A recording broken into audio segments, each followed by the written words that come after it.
ఆ నిశ్శబ్దములో పెద్ద బ్రహ్మాండ శబ్దం. ఆ శబ్దమే ఆదిలో ఉంది. ఆ శబ్దం దేవుని యొద్ద ఉంది. సమస్తమును ఆ శబ్దం మూలంగా కలిగాయి. కలిగి ఉన్నదేదియూ ఆ శబ్దం లేకుండా కలుగలేదు.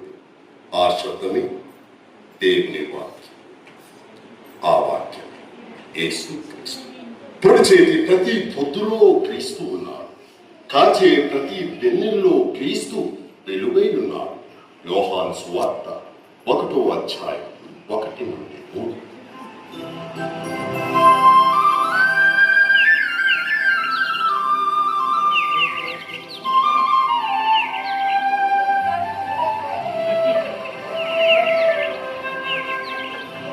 పొడిచేటి పొద్దుల్లో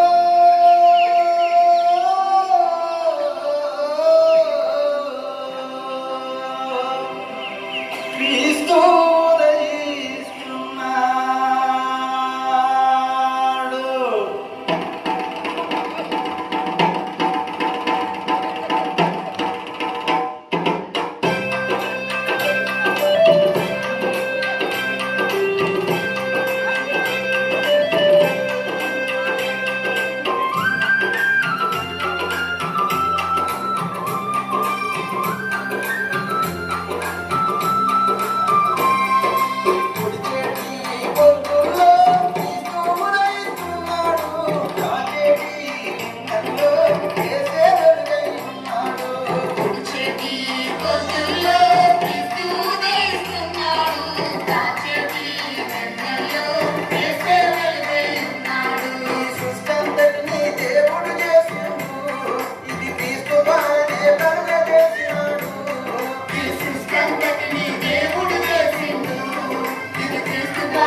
జగతి